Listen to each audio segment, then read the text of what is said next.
Puji nama Tuhan, silakan duduk Bapak Ibu Saudara sekalian. Shalom. Damai di hati. Baik, puji nama Tuhan Bapak Ibu Saudara sekalian. Hari ini kita mengunjungi keluarga Bapak dan Ibu Agus Hoai. Satu sukacita bahwa kita semua sudah mendengar kesaksian bahwa perlu dukungan doa, entah itu yang masih aktif maupun yang sementara tidak aktif dengan kita. Adik, ya kalau lihat adik bule, dia sudah beberapa waktu yang lalu aktif beribadah. Hanya 2 ini yang menjadi pergumulan ini, ya. Dan itu memang tidak dipungkiri bahwa selalu ada tantangan dalam kehidupan kita sebagai orang percaya. 2 hari ini, tambah hari ini di Aimas kloset itu mengalami masalah. Jadi ditambah lagi anak-anak kami yang masih kecil ini, jadi sewaktu-waktu itu butuh buang air besar begitu kan. Sewaktu-waktu kita tidak tahu. Nah, kemarin sore itu sudah pulang begini, mamanya kasih tahu kalau kloset itu bermasalah. Saya ke toko bangunan pas masih buka, jadi sudah jam 5 kurang masih buka. Jadi saya beli soda api itu. Saya ini sudah pernah pakai soda api, bahkan saya sudah pernah praktek di sini. Tapi ternyata saya waktu sempat praktek di sini itu soda apinya itu saya salah penerapannya, ya. Jadi kemarin juga waktu beli pertama saya lakukan kesalahan yang sama. Harusnya itu menggunakan air mendidih atau air hangat, saya pakai air biasa saja. Jadi saya pikir, ini kalau dia belum penuh pasti soda api ini karena kuat sekali pasti tembus begitu. Tersumbat mau kain juga pun atau baju begitu tetap dia kasih hancur begitu. Nah, tadi pagi lagi bangun karena maunya bilang, aduh sudah nanti pokoknya kalau kamar mandi sudah bersih begitu, pinjam yang di sebelah. Saya bilang, tidak juga, ini anak-anak sewaktu-waktu butuh. Saya pergi lagi ke toko bangunan pagi hari, beli satu lagi. Saya ingat-ingat dulu pakainya bagaimana ya. Saya coba ingat betul, ternyata harus pakai air hangat. Betul, saya pakai saat ukuran setengah kilo itu, larut dan sudah mulai bagus alirannya. Saya siram air semua, masih ada tapi maksudnya kurang lancar airnya. Sore tadi jam 2:30 ya. Pokoknya saya larang mereka jangan sampai makan banyak-banyak dulu. Ya. 2:30 saya pergi lagi ke toko bangunan, beli lagi. Saya masak air 2 gayung mendidih, ya. Lalu siram itu dan berhasil. 1 kali itu langsung berhasil. Ya, ternyata dia harus butuh air panas yang memang pas begitu ya. Jadi ini tapi saya mau katakan begini, lewat peristiwa ini ada 2 hal yang saya berusaha untuk ambil hal positif di situ. Bahwa terkadang yang kita hadapi ini kita harus bisa memilah mana yang menjadi hal yang penting dan yang tidak. Tetapi di dalam semua itu juga kita harus pikirkan hal yang baik tentang banyak orang, ya, tentang banyak orang. Karena saya lakukan itu, saya mau besok karena ada kamar rumah kos beberapa itu yang kosong, saya pikir ya bisa juga pergi ke sana tidak masalah. Tetapi ada kepentingan lain, ada banyak orang, ada anak saya, istri saya, 4 orang tambah 5 orang tambah saya 6 yang harus membutuhkan itu. Tetapi yang kedua adalah bahwa di dalam segala sesuatu juga kita perlu mengingat hal-hal apa yang perlu kita lakukan untuk mencegah, ya, jangan sampai kesalahan yang sama terjadi. Nah, kadang kala kita sebagai manusia tidak berada dalam posisi itu, bahkan ada dalam posisi itu juga pun sulit untuk melihat hal yang baik dalam hidup kita sebagai orang percaya. Nah, kurang lebih bahwa Paulus ingin menasihati jemaat yang ada di Filipi untuk tetap mengenal firman Tuhan, tetap hidup sebagai orang percaya, dan nasihat itu sepanjang hidup kita itu adalah penting. Mari kita buka Alkitab kita dalam Filipi pasal 4.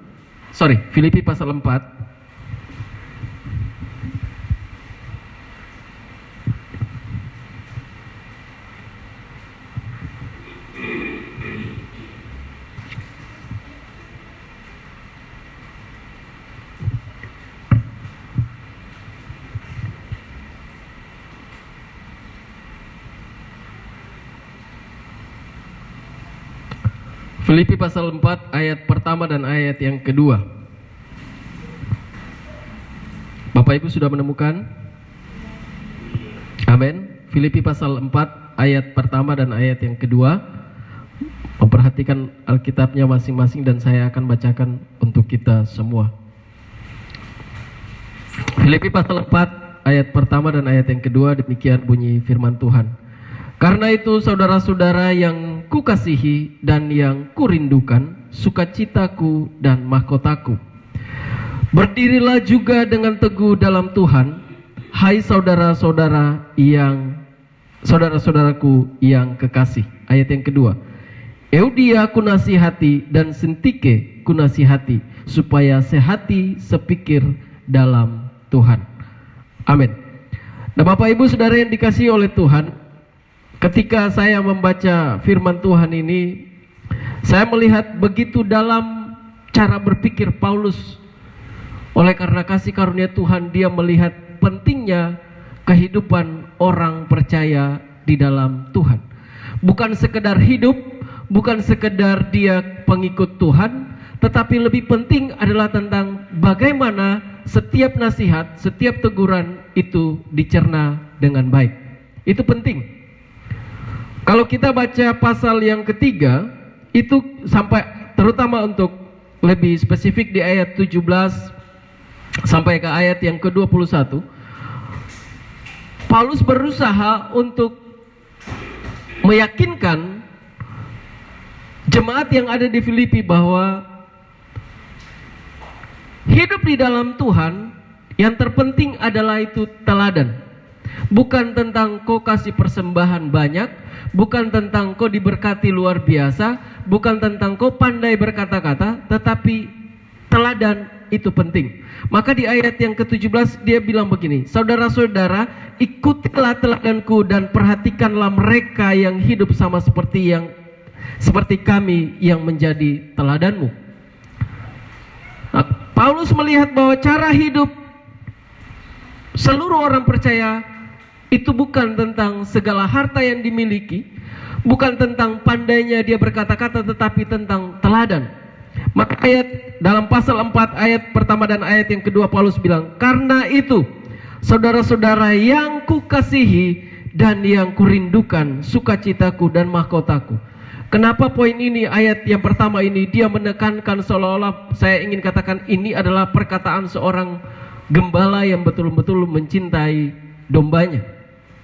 Tidak mudah menjadi seorang teladan yang dicontohi oleh orang banyak. Dia perlu konsisten sepanjang waktu.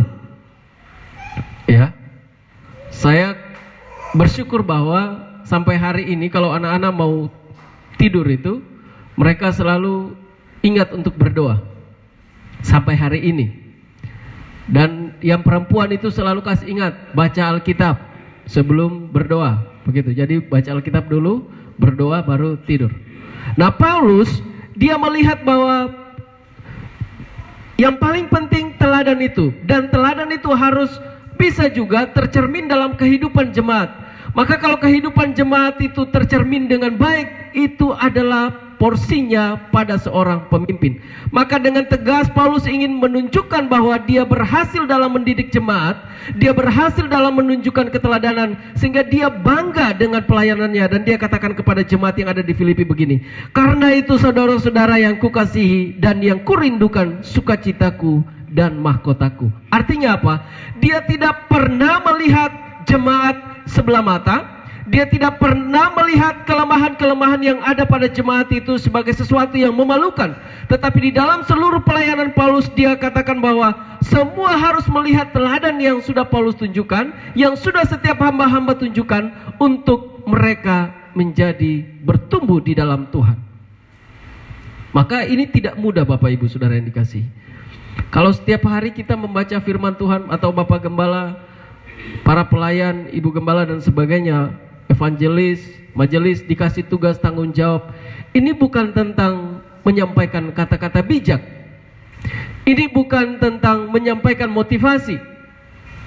Ini bukan tentang memperbaiki moralitas. Ya. Tapi ini betul-betul ingin supaya bertumbuh di dalam Tuhan. Karena itu yang paling penting. Kalau hanya memperbaharui etika hidup, orang di luar sana juga berbicara tentang etika hidup yang bagus, moralitas yang bagus. Ya, meskipun kekristenan juga melakukan hal itu, tetapi poin penting bagi Paulus, kenapa dia berkata begitu bangga terhadap jemaat? Karena Paulus sudah menunjukkan teladan yang baik dan jemaat mampu mengikuti hal itu. Maka ayat yang pertama itu dia katakan dengan tegas, karena itu saudara-saudaraku yang kekasih, yang kukasihi dan yang kurindukan, sukacitaku dan mahkotaku. Ya. Berdirilah juga dengan teguh dalam Tuhan, hai saudara-saudaraku yang kukasihi. Artinya apa? Pertanyaannya, kalau Paulus berkata begini, di poin A itu tidak pernah, berarti kita temukan, Paulus ingin, sederhananya dia bilang, dia sudah berhasil mendidik jemaat Tuhan bertumbuh di dalam kebenaran firman Tuhan. Ya, makanya dia katakan jemaat itu dia selalu merindukan cara hidup mereka yang begitu baik. Kehadiran mereka atau Paulus ketika hadir juga pun ada sukacita, mendengar juga pun tetap ada sukacita, tidak pernah bikin susah. Kalaupun ada persoalan, bukan karena iri dan dengki, tetapi tantangan mereka mampu hadapi. Dan yang berikut adalah dia katakan lebih penting, itu adalah mahkotaku. Jemaat itu mahkotaku. Umat Tuhan itu mahkotaku. Bapak Ibu, ini muncul bukan sekedar Paulus ingin, tadi di awal saya katakan, bukan tentang sekedar memperbaharui cara berpikir, etika hidup, moral, dan bukan sekedar itu. Karena begitu banyak hamba-hamba Tuhan yang, kalau di ayat-ayat sebelumnya itu berbicara, Paulus tegaskan gini, Tuhan mereka itu adalah perut mereka. Jadi mereka hanya, ada begitu banyak pelayan, ada begitu banyak hamba-hamba Tuhan, tetapi mereka hanya sibuk untuk mencari panggung. Ya. Tidak mendidik jemaat dengan baik. Tidak peduli tentang bagaimana jemaat itu dia secara rohani mau bertumbuh atau tidak. Tidak peduli dengan itu. Yang penting pelayanan selesai, ada persembahan, ada perpuluhan yang diberikan, itu selesai. Maka Paulus dia bicara Tuhan mereka, untuk hamba-hamba Tuhan yang seperti itu Paulus katakan Tuhan mereka adalah perut mereka. Tidak peduli tentang jemaat, tetapi Paulus begitu bersukacita. Ini tentang apa? Berapa banyak telinga kita ini, ya, selalu tebal, ya, bukan tipis, selalu tebal, artinya terus menerus mau dimarahi dalam kebenaran firman Tuhan juga pun terima itu dengan baik. Ya. Apakah Paulus dalam mendidik jemaat sampai berhasil begitu dia tidak mengalami tantangan? Alami tantangan pasti. Ya, tidak 100%. Bahkan kalau melihat latar belakang seluruh kitab atau surat kepada jemaat yang di Filipi, ini karena persoalan tentang memandang Tuhan itu sudah hampir-hampir mau tidak ada di dalam jemaat begitu. Memandang Tuhan yang paling penting, itu hampir-hampir sudah tidak ada lagi di dalam jemaat. Tetapi Paulus dengan tekun mengajar itu, mendidik, memberitakan firman Tuhan, menjadi teladan. Sehingga hal ini boleh perlahan mulai jemaat di Filipi, mereka mulai kembali kepada firman Tuhan. Bapak Ibu jemaat yang dikasihi oleh Tuhan, kita berbicara tentang ikan. Maka ayat yang kedua, Paulus juga bilang begini, Eudia kunasihati dan Sintike kunasihati. Supaya apa?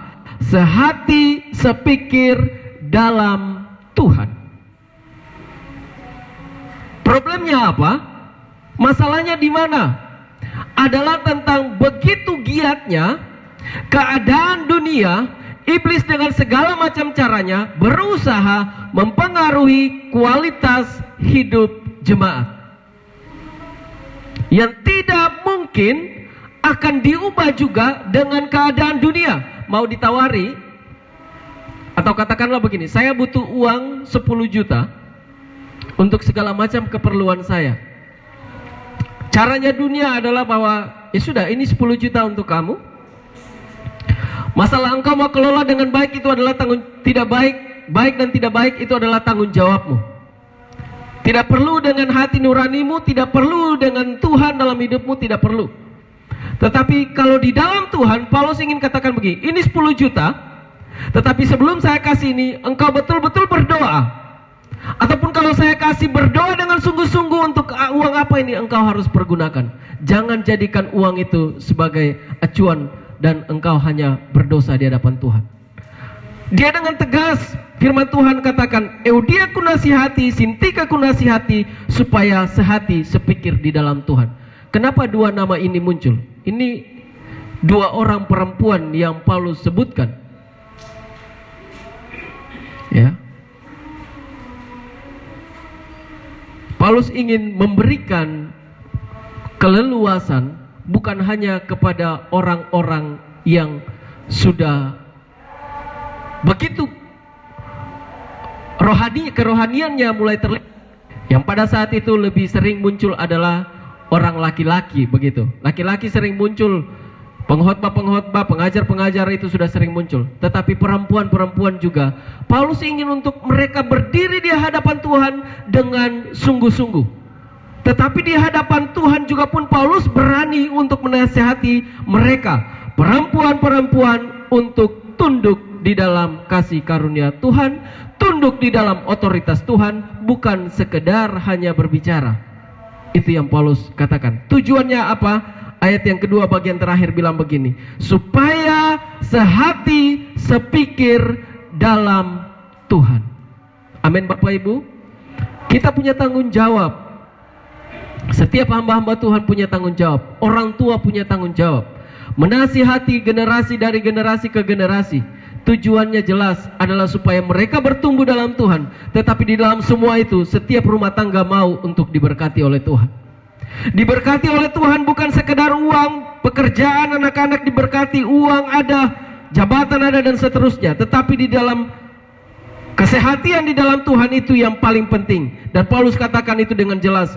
Nasib, tujuan dari menasihati adalah supaya sehati dan sepikir di dalam Tuhan. Bapak Ibu yang dikasihi oleh Tuhan, ada begitu banyak di sekitar kita orang-orang yang tidak ingin untuk dinasihati. Ada begitu banyak orang yang ingin menggagalkan pelayanan. Ada begitu banyak iblis, ada begitu banyak kuasa-kuasa kegelapan yang ada di sekitar kita. Dan di dalam berbagai macam hal itu, kadangkala saya membaca firman Tuhan dan ingin bilang begini, bahwa kadangkala kita menasihati juga pun, seorang hamba Tuhan menasihati juga pun, seolah-olah tidak ada gunanya. Karena tidak mampu untuk melihat kenyataan dalam diri. Tidak mampu melihat kenyataan bahwa ada begitu tantangan besar, ada begitu banyak tantangan di luar sana, di dunia sana, di luar sana, yang tidak hanya persoalan itu ditanggapi dengan uang, ditanggapi dengan pangkatmu, ditanggapi dengan berbagai macam hal yang diberikan oleh dunia.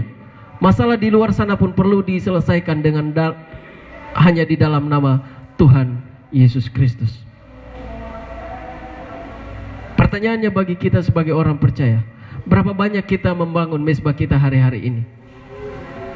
Ya. Berapa banyak kita bertekun di dalam Dia? Berapa banyak kita bersungguh-sungguh di dalam Dia dalam mengambil keputusan? Kalau hal itu ada, maka bagi Paulus bahwa kita adalah orang-orang yang sudah dididik dengan baik, dan dia katakan jemaat Tuhan itu adalah mahkota bagi seorang gembala. Jemaat Tuhan akan menjadi teladan dan tidak akan pernah mempermalukan seorang gembala. apalagi Tuhan. Ya. Bapak Ibu yang dikasihi oleh Tuhan, dalam berbagai pergumulan, persoalan yang kita hadapi hari-hari ini, yakinilah dua ayat ini dengan baik. Pertumbuhan penting, pengetahuan itu juga penting dalam hidup kita. Jauh di dalam semua itu, segala nasihat yang Paulus sampaikan, dia ingin mengatakan kepada kita, jadilah teladan. Jadilah teladan ini adalah sesuatu yang paling sulit, ya. Karena dia tidak berproses hari ini cukup. Dia berproses sepanjang kita bernafas. Dia berproses sepanjang kita diberkati. Dia berproses sepanjang kita katakan kita kuat. Itu adalah teladan. Dia berproses sepanjang orang katakan kita itu baik. Berproses sedemikian rupa dalam kehidupan kita. Itu adalah teladan. Jadi hari ini segala nasihat yang mungkin sedang kita gumuli seperti disampaikan oleh keluarga yang kita kunjungi hari ini, bahkan di dalam pergumulan kita masing-masing, ya.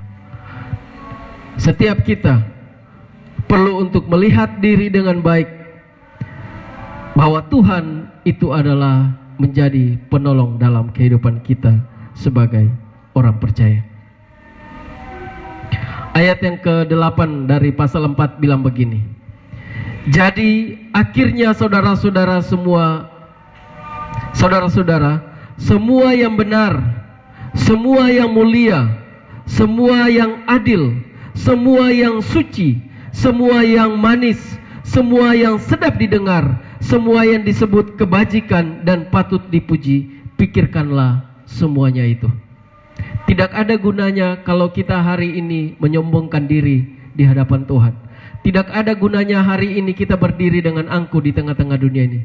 Kalau Tuhan tidak pernah menolong hidup kita, maka kita sangat menjadi orang yang sangat kasihan.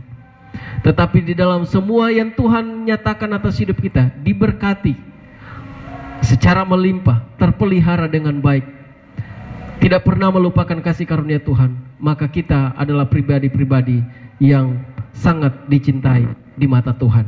Bapak Ibu yang dikasihi oleh Tuhan, setiap nasihat mengajarkan kita untuk melihat pasti ada pembaharuan.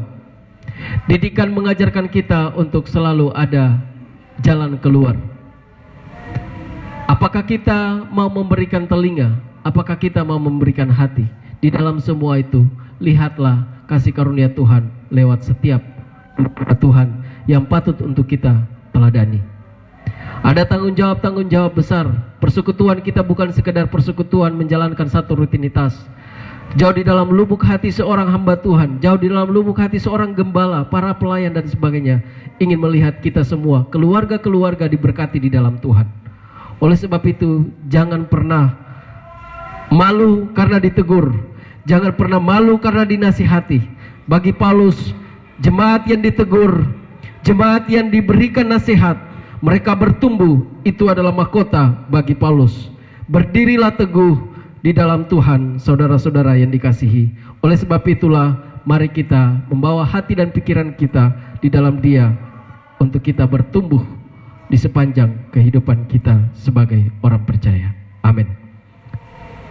Saya kembalikan kepada Bapak Gembala.